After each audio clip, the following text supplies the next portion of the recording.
Hello बच्चों, आज के इस वीडियो में हम क्लास 10 का chapter 10 human I and it's colourful world discuss करने वाले हैं। इसके फर्स्ट पार्ट में हम human I, working of I and I structure, function of iris and प्यूपिल, adjustment of size of प्यूपिल and rods and cone sales discuss करेंगे। इसके notes हमारी YouTube community पर अपलोड कर दिए गए हैं। तो चलिए स्टार्ट करते हैं आज का लेक्चर।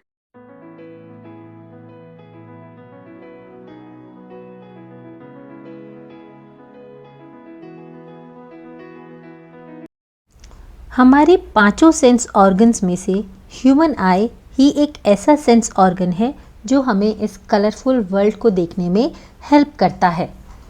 तो बच्चों, ह्यूमन आई एक कैमरा की तरह होता है। इसका लेंस सिस्टम एक लाइट सेंसिटिव स्क्रीन पर इमेज की फॉर्मेशन करता है, जिसे हम क्या कहते हैं बच्चों? रेटिना। जो आईबॉल होता है वो स्फेरिकल शेप का होता है, जैसा आपको दिख रहा होगा। इसका डायमीटर लगभग 2.3 सेंटीमीटर्स होता है। अब देखो, लाइट हमारी आंखों में एक ट्रांसपेरेंट मेम्ब्रेन के थ्रू एंटर करती है, जिसे हम कॉर्निया कहते हैं। आपकी एनसीईआरटी की बुक में आई डायग्राम कुछ इस तरह का दिया गया है। आई के फ्रंट पार्ट को हम कॉर्निया कहते हैं। यह एक ट्रांसपेरेंट सब्सटेंस से बना होता है और यह बाहर की तरफ बल्ज होता है, यानी उभरा हुआ होता है। तो कॉर्निया की आउटर सरफेस यानी बाहरी सतह कॉन्वेक्स शेप की होती है। तो जो भी लाइट ऑब्जेक्ट से आती है वह सबसे पहले कॉर्निया से आई में एंटर करती है।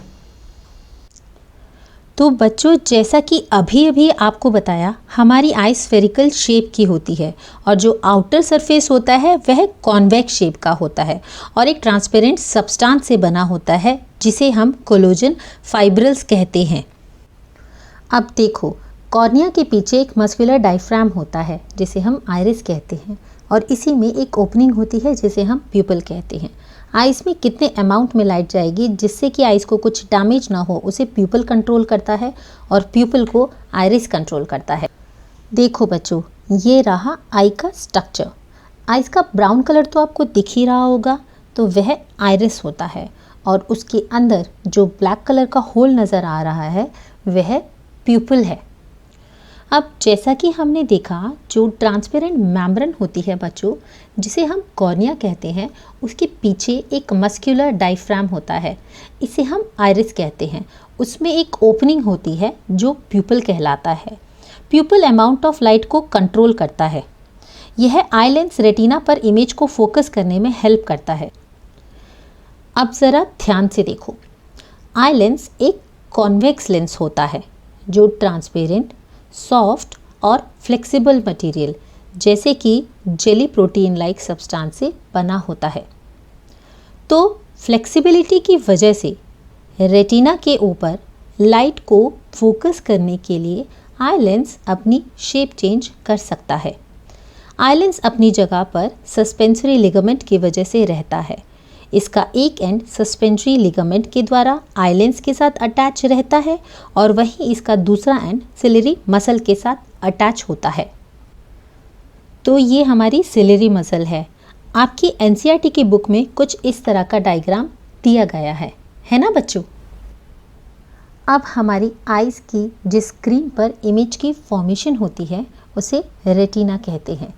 रेटिना आई लेंस के ठीक पीछे की तरफ होता है। तो बच्चों, रेटिना एक डेलिकेट मेम्ब्रेन होती है जिसमें लार्ज नंबर में लाइट सेंसिटिव सेल्स पाए जाते हैं, जिन्हें हम rod sales and cone sales कहते हैं। यह इलेक्ट्रिकल सिग्नल्स को जनरेट करके लाइट और कलर की इंटेंसिटी को रिस्पॉन्ड करते हैं।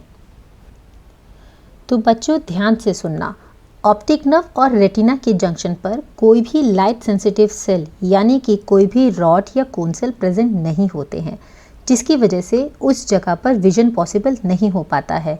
तो उस जगह को हम ब्लाइंड स्पॉट कहते हैं।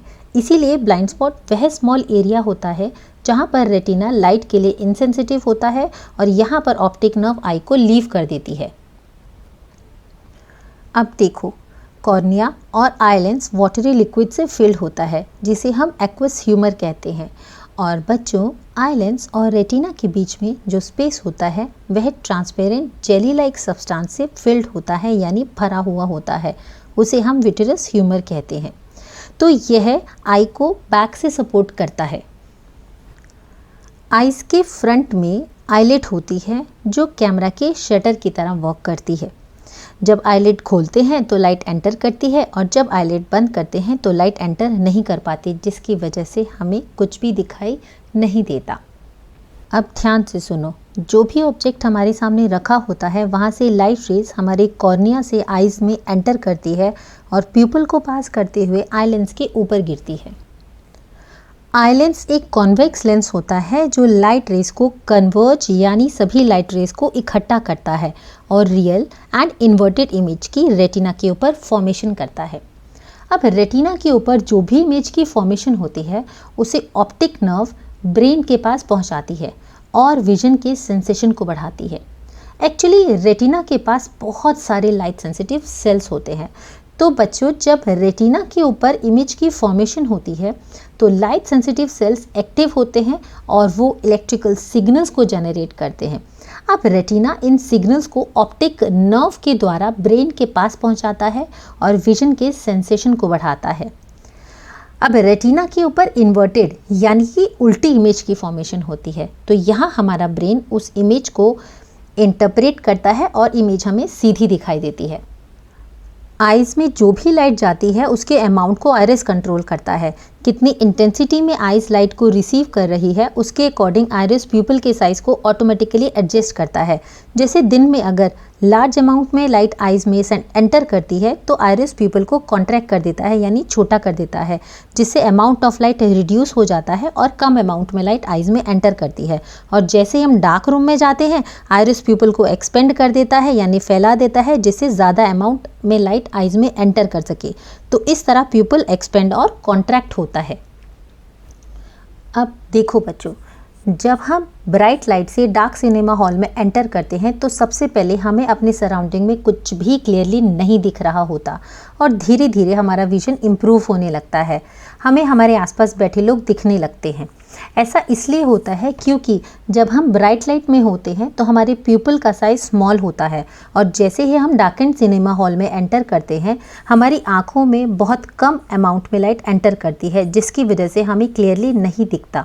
फिर कुछ सेकंड्स के बाद हमारा प्यूपल वापस से एक्सपेंड होता है और ज़्यादा अमाउंट में लाइट हमारी आइज़ में एंटर करती है, जिससे कि हम क्लियरली देख पाते हैं। तो बच्चों, बिल्कुल इसी तरह जब हम डार्क रूम से ब्राइट सनलाइट में जाते हैं या ब्राइट लैंप ऑन कर देते हैं तो अचानक से हमारी आंखों में चमक महसूस होती है। इसका कारण क्या है? इसका कारण है डार्क रूम में हमारी प्यूपल का साइज लार्ज होता है। तो जब हम डार्क रूम से ब्राइट सनलाइट में एंटर करते हैं या ब्राइट लैंप ऑन करते हैं तो लार्ज अमाउंट में लाइट हमारी आइज़ में एंटर करती है, जिसकी वजह से हमारी आंखें अचानक से चौंधिया जाती हैं। कुछ सेकंड के बाद हमारा प्यूपल कॉन्ट्रैक्ट होता है और लेस अमाउंट में लाइट हमारी आइज़ में एंटर करती है और हमें साफ साफ दिखने लगता है। अब हम बात करते हैं रॉड्स एंड कोन सेल्स की। तो बच्चों, हमारी आँखों के रेटिना में लार्ज अमाउंट में लाइट सेंसिटिव सेल्स पाए जाते हैं। ये दो टाइप के लाइट सेंसिटिव सेल होते हैं, rod cell and cone cells. Rod shape cell होते हैं जो आई के रेटिना में प्रेजेंट होते हैं। इनकी वजह से हमें डार्क रूम में या डिम लाइट में कुछ हद तक चीज़ें नज़र आती हैं। बच्चों, नॉक्टर्नल एनिमल्स जो कि दिन में सोते हैं और रात में बाहर आते हैं, जैसे कि उल्लू तो आपने देखा ही होगा, उसमें लार्ज अमाउंट में रेटिना में रॉड सेल्स प्रेजेंट होते हैं, जिसकी वजह से उनका नाइट विजन क्लियर होता है। लेकिन रेटिना में प्रेजेंट रॉड सेल ऑब्जेक्ट के कलर की कोई इन्फॉर्मेशन नहीं देते हैं, ये याद रखना। कोन शेप सेल होते हैं जो आई के रेटिना में प्रेजेंट होते हैं। तो बच्चों, ये ब्राइट लाइट या नॉर्मल लाइट के लिए सेंसिटिव होते हैं। कोन सेल कलर को भी रिस्पॉन्ड करते हैं, जिसकी वजह से हमें ऑब्जेक्ट के कलर विजिबल होते हैं।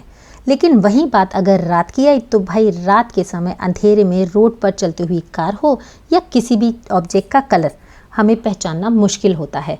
तो बच्चों, ये था हमारा ह्यूमन आई का पार्ट 1।